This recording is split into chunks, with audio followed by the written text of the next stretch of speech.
സംസ്ഥാനത്തിന്റെ ധനസ്ഥിതി മോശം, മുണ്ടുമുറുക്കിയെടുക്കൽ തുടരണമെന്ന് ധനകാര്യ വകുപ്പിന്റെ ഒരു നിർദ്ദേശം വന്നിട്ടുണ്ട്. 2020 മുതലുള്ള ചെലവ് ചുരുക്കൽ തുടരണം എന്നാണ് നിർദ്ദേശം.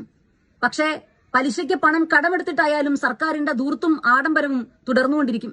ഈ സർക്കാരിന്റെ 4ാം വാർഷികം ആഘോഷിക്കാൻ വേണ്ടി 100 കോടി രൂപ ചെലവഴിച്ചത് ഈ 2025-ലാണ്. വാർഷികാഘോഷത്തിന്റെ ഭാഗമായി 2025 ഏപ്രിൽ മാസം 22-ാം തീയതി കാസർഗോഡ് നിന്ന് ആരംഭിച്ച് 2025 മെയ് മാസം 23-ാം തീയതി തിരുവനന്തപുരത്ത് സമാപിക്കുന്ന തരത്തിൽ എന്റെ കേരളം എന്ന പേരിൽ പ്രദർശന വിപണന മേളകൾ സംഘടിപ്പിച്ചിരുന്നു. അതിന്റെ പന്തലിടാൻ വേണ്ടി മാത്രം ചെലവഴിച്ചത് 42 കോടി രൂപയാണ്.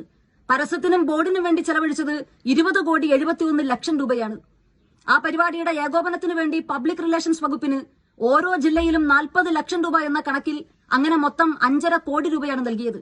2024-ലെ ലോക്സഭാ തെരഞ്ഞെടുപ്പിന് തൊട്ടുമുൻപ് മുഖം മിനുക്കലിന് വേണ്ടി കേരളത്തിന്റെ മുഖ്യമന്ത്രിയും മന്ത്രിമാരും ചേർന്ന് നവകേരള സദസ്സ് എന്ന പേരിൽ നടത്തിയ കേരള പര്യടനത്തിന്റെ ബോർഡുകളും പരസ്യത്തിനും വേണ്ടി ചെലവഴിച്ചത് 2 കോടി 86 ലക്ഷം രൂപയാണ്. പിന്നെ ക്ഷണക്കത്തിന് വേണ്ടി ചെലവഴിച്ചത് 9 കോടി രൂപയാണ്. അങ്ങനെ ഒരു ദിവസം മുഴുവൻ നിന്ന് വിശദീകരിച്ചാലും തീരാത്തത്ര കേരള സർക്കാരിന്റെ ആഡംബരത്തിന്റെയും ധൂർത്തിന്റെയും കണക്കുകൾ പറയാനുണ്ട്. ഞാൻ വെറുതെ ഒന്ന് ഓർമ്മിപ്പിച്ചു എന്നേ ഉള്ളൂ.